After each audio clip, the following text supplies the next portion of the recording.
हरे कृष्णा।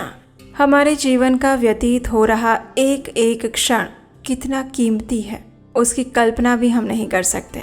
ये एक ऐसा क्षण है जो जा चुका है और दोबारा कभी वापस नहीं आएगा। और ऐसे न जाने कितने ही पल हम गंवा चुके हैं और ना जाने अब कितने पल बचे हैं। मनुष्य स्वरूप में दुर्लभ जन्म की प्राप्ति करने के बाद भी अगर भगवान का भजन नहीं किया और इस जन्म मृत्यु के चक्र से बाहर निकलने का प्रयास नहीं किया तो बस यूं समझ लीजिए कि कुएं के पास जाकर प्यासे ही वापस आ गए। इसलिए इस मनुष्य जन्म को सार्थक बनाएं। प्रत्येक क्षण परम भगवान श्री हरि को स्मरण करते हुए उनके पवित्र नामों का उच्चारण करते हुए व्यतीत करें। और इसी विचार के साथ चलिए आज प्रातः काल में हम सुनते हैं हमारी वही आषाढ़ मास कथा श्रृंखला की आने वाली कड़ी। इस कथा श्रृंखला की पिछली कड़ी में हम सुन रहे थे कि अर्जुन भारद्वाज ऋषि से सुवर्णमुखी नदी के उत्पत्ति की कथा सुनते हैं कि किस प्रकार ऋषि अगस्त्य भारी कठोर तपस्या करके उस नदी को पृथ्वी पर बहाते हैं और वो नदी साक्षात आकाश गंगा का स्वरूप है। ऋषि भारद्वाज से इस नदी की महिमा का गान सुनने के बाद अर्जुन अब ऋषि भारद्वाज से एक और प्रश्न पूछते हैं और वो क्या था वो आज की कड़ी में हम सुनेंगे।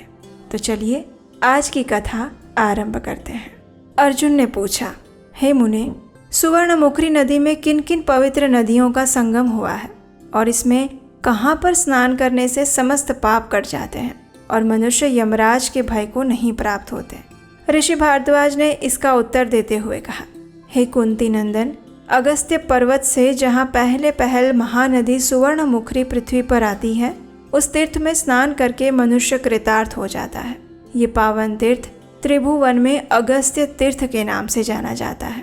उस तीर्थ में जो प्रयत्नशील साधक अपनी इंद्रियों को संयम में रखते हुए स्नान करते हैं वे संपूर्ण फल प्राप्त करते हैं। वहाँ सभी लोगों को आनंद देने वाले अगस्त्य मुनि के द्वारा स्थापित किए हुए भगवान शिव अगस्त्येश्वर के नाम से प्रसिद्ध है। उस महानदी में स्नान करके जो लोग अगस्त्येश्वर की पूजा करते हैं उन्हें 10 अश्वमेघ यज्ञों का फल प्राप्त होता है। अगस्त्य तीर्थ से ईशान कोण की ओर 1 कोस की दूरी पर जाते हैं तो 3 तीर्थ आते हैं और वो तीर्थ हैं देव तीर्थ, ऋषि तीर्थ और पितृ तीर्थ। वहीं पर अगस्त्य मुनि ने देवताओं, ऋषियों और पितरों का पूजन किया था। जो लोग स्नान करके उन तीर्थों में तर्पण करते हैं वे तीनों ऋणों से मुक्त होकर अक्षय स्वर्ग को प्राप्त करते हैं। वहां से आगे बढ़ते हैं तो पूर्व उत्तर की ओर दिशा में 2 योजन की सीमा में वेणा नाम वाली महानदी सुवर्णमुखी में मिल जाती है। इन दोनों नदियों के संगम में विधि पूर्वक स्नान करने वाले मनुष्य 10 अश्वमेघ यज्ञ का फल पाते हैं। अब वेणा से मिलने के बाद परम पवित्र सुवर्णमुखी नदी पर्वतों के दुर्गम मार्ग से होती हुई उत्तर वाहिनी होकर बहती है। फिर पर्वतों के बीच से होकर विषम मार्ग से आगे बढ़ते हुई 4 योजन दूर जाकर प्रकाश में आती है। वहां से पूर्व 1.5 योजन की दूरी पर उदक्कल नामक मनोहर स्थान है। वहां पर यह महानदी पूर्व वाहिनी हो गई है।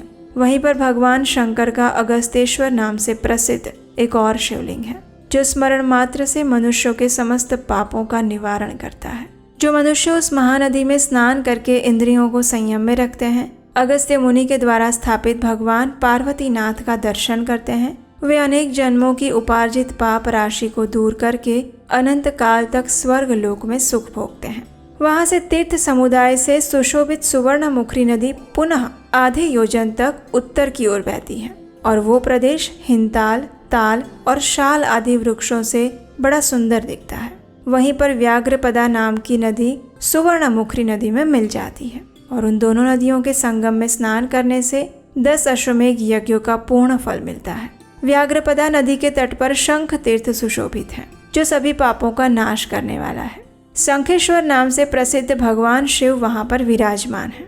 जो उस तीर्थ में स्नान करके भगवान शंकर का दर्शन करते हैं वे 10 अश्वमेघ यज्ञों का फल पाते हैं और फिर देवलोक में जाते हैं। व्याघ्रपदा संगम से 1 योजन भूमि आगे जाते हुए शुभ और निर्मल जल बहाने वाली सुवर्णमुखी नदी वृषभाचल के पास जाकर बहती है। वहां पर मंगलदायिनी कल्या नाम की पवित्र नदी सुवर्णमुखी में आकर मिलती है। वो वृषभाचल से प्रकट हुई है। तीर्थराज से उसकी शोभा और बढ़ गई है। नदियों में उत्तम कल्या नदी पाप समूह का नाश करने वाली है, और उन दोनों नदियों के संगम की महिमा तो भला कौन ही बता सकता है।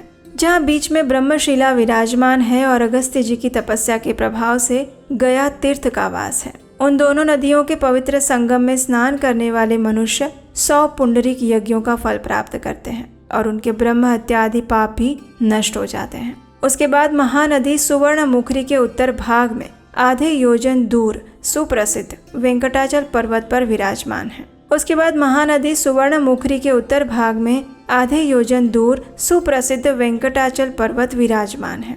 उसकी ऊंचाई 1 योजन की है। भगवान मधुसूदन ने पहले वाराह शरीर से इस पर्वत को अपने रहने के लिए बनाया था, इसलिए श्रेष्ठ पुरुषों ने इसे वाराह क्षेत्र कहा है। वेंकटाचल पर भगवान विष्णु श्री लक्ष्मी जी के साथ सदैव निवास करते हैं। जो लोग वेंकटाचल निवासी जगदीश्वर विष्णु का स्मरण करते हैं वे सभी दोषों से रहित होकर सनातन अविनाशी पद को प्राप्त करते हैं। ऋषि भारद्वाज की इस बात को सुनकर अर्जुन के मन में एक और प्रश्न आया। उन्होंने पूछा, हे महामुने, लक्ष्मीपति भगवान विष्णु परम पवित्र वेंकटाचल पर कैसे प्रकट हुए? किस पुण्यात्मा पर प्रसन्न होकर उन्होंने भोग और मोक्ष प्रदान करने वाले अपने इस अद्भुत रूप को प्रकाशित किया? तब भारद्वाज ऋषि कहते हैं, हे कुंती नंदन, पूर्व काल में भागीरथी के तट पर यज्ञ दीक्षा परायण और विशुद्ध ज्ञान से विभूषित ऐसे महात्मा राजा जनक से वामदेव जी ने एक पापनाशक कथा कही थी, और ये कथा भगवान विष्णु के कीर्तन से युक्त होकर सबको पवित्र करने वाली थी। और अब वही कथा मैं तुम्हें सुनाने जा रहा हूँ, ध्यान पूर्वक सुनना। भगवान नारायण ही समस्त प्राणियों के आदि कारण हैं। संपूर्ण विश्व उनका रूप है। वे जगत के सृष्टा हैं। उनका स्वरूप चिन्मय और निरंजन है। उनके सहस्त्रों मस्तक, सहस्त्रों नेत्र और सहस्त्रों चरण हैं। उन्हीं की तेज से ये संपूर्ण जगत प्रकाशित होता है। वे भगवान श्री हरि सदैव समस्त प्राणियों में विद्यमान हैं। समस्त जीव उनमें निवास करते हैं। वे पवित्रों में परम पवित्र हैं, निराश्रितों की परम गति हैं, देवताओं के देवता हैं और कल्याणमय वस्तुओं में भी परम कल्याण स्वरूप हैं।